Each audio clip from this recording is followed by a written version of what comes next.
व्यवस्था बनाई। इसी प्रकार शिक्षा मित्र अनुदेशों के बारे में भी माननीय मुख्यमंत्री जी से बराबर बराबर हम लोग 1 डेढ़ साल से भेंट कर रहे थे, मिल रहे थे। लोकसभा चुनाव के दौरान जब मैं बनारस में माननीय नरेंद्र मोदी जी के चुनाव में लगा था, तो वहां पर मुझे अजय सिंह जो हमारे वहाँ के शिक्षा मित्र के जिला अध्यक्ष हैं, जी जी। शिक्षा मित्र संघ के, वो मिले थे। और फिर उन्हीं के माध्यम से सारे उनके प्रदेश की टीम मिली। मैंने कहा था कि भाई आप लोग गलत ट्रैक पर हो, विरोध करके प्राप्त नहीं हो सकता। आप सरकार के साथ आओ, कंधा मिलाओ, आप समस्या हम लोग सुनेंगे और सुलझवाएंगे। वहां से भेंट शुरू हुई और फिर मैंने उनका जो उनसे वादा किया था उसको निभाने का काम किया।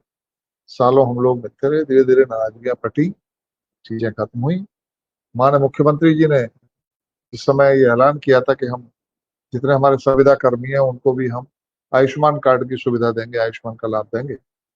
तो मैंने उस दिन भी आग्रह किया था, मैंने माननीय मुख्यमंत्री जी हम आपका धन्यवाद करने आए कि आपने हमारे संविदा कर्मियों को, जिनमें हमारे शिक्षा मित्र और अनुदेशक आते हैं, उनको आयुष्मान योजना का लाभ देने की बात कही है। साथ ही मेरा निवेदन ये है कि हमारे जो वित्तहीन शिक्षक हैं उनको भी आयुष्मान कार्ड योजना का लाभ दे दिया जाए। तो उन्होंने कहा था कि स्टेप बाय स्टेप हम ये सब करेंगे, और माननीय मुख्यमंत्री जी ने अपना वादा निभाया। केवल इतना ही नहीं, अनुदेशकों, शिक्षा मित्रों और बड़े लंबे समय से एडेड कॉलेजों के शिक्षक डिमांड कर रहे थे कि हमें कैशलेस इलाज की सुविधा मिलनी चाहिए, जिस तरह राजकीय शिक्षकों को मिलती है। वैधानिक अड़चन आती थी कि वे तो राजकीय कर्मचारी हैं, आप राजकीय नहीं है, लेकिन अशासकीय हैं आप, आपको केवल वेतन का मानदेय मिलता है, वेतन के बराबर का पैसा सरकार देती है, अनुदान देती है। प्राइमरी वालों के सामने भी यही बात आती थी, बेसिक के शिक्षक मांग करते थे तो कहा जाता भाई आप तो परिषद के शिक्षक हैं, आप सीधे गवर्नमेंट के नहीं है। वहां भी अड़चन आती थी, लेकिन माननीय मुख्यमंत्री जी ने दरिया दिल्ली दिखाई, सारी अड़चनों को दूर करते हुए, चाहे हमारे एडिट कॉलेज के शिक्षक हों, चाहे हमारे प्राइमरी के शिक्षक हों, चाहे हमारे शिक्षा मित्र हों, अनुदेशक हों, वित्तविहीन शिक्षक हों, और तो और रसोईया भी, जिनका तो बेचारों का कोई संगठन नहीं था, कोई बात नहीं करते थे, कभी मुझे कोई मिला भी नहीं रसोईया संघ का व्यक्ति। मुझसे शिक्षा मित्र मिलते रहे हैं, शिक्षा मित्र संघ के लोग मिलते रहे हैं, चाहे वो शिव कुमार जी हों, शिव कुमार मिश्रा जी हों, या सुशील जी हों, या अन्य लोग हैं। और अनुदेशक के संघ की तरफ से विक्रम सिंह जी बराबर मिलते रहे हैं, लेकिन बेचारे रसोइयों का कभी कोई प्रतिनिधि नहीं मिला। पर उनके बारे में भी दरिया दिली माननीय मुख्यमंत्री जी ने दिखाई। मैंने इसीलिए आपसे कहा था कि धन्यवाद माननीय मुख्यमंत्री जी का दीजिए कि उन्होंने प्रदेश की अर्थव्यवस्था मजबूत की, और जब अर्थव्यवस्था मजबूत की, यहाँ पर निवेश बढ़ाया, यहाँ की अर्थव्यवस्था को ऊपर उठाया, तब ये तय किया कि जो मोदी जी ने नारा दिया, सबका साथ सबका विकास, उसी को ध्यान में रखकर, सबको लाभ मिले, सबका कल्याण हो, इसको ध्यान में रखकर उन्होंने ये योजना लाए, और 9.5 से 10 लाख लोग हैं जो इससे लाभान्वित होंगे।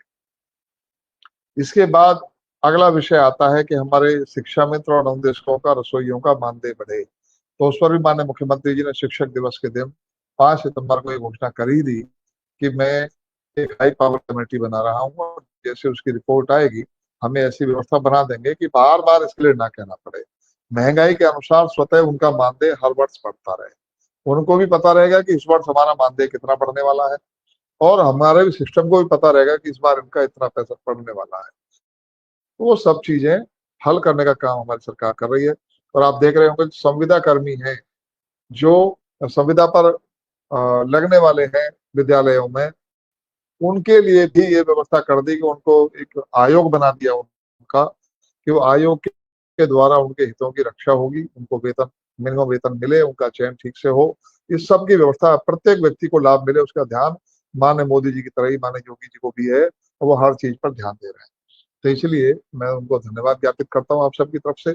और मेरा प्रयास भी, मैं लखनऊ गया था लेकिन माननीय मुख्यमंत्री जी से उस समय भेंट नहीं हो पाई थी, तो हम सारे एमएलसी मिलकर उनको धन्यवाद भी ज्ञापित करना चाहते हैं, और मिलकर वो आगे के कार्यक्रम की भी कोई रचना ऐसी बनाएंगे कि जिसमें हम सब लोग सामूहिक रूप से माननीय मुख्यमंत्री जी का, अपनी सरकार का धन्यवाद ज्ञापित कर सकें कि उन्होंने हमारे शिक्षकों के बारे में सोचा है। जो अन्य भी हमारे शिक्षकों के विषय रह रहे हैं, उनको भी हमारी सरकार गंभीरता से हल कराएगी।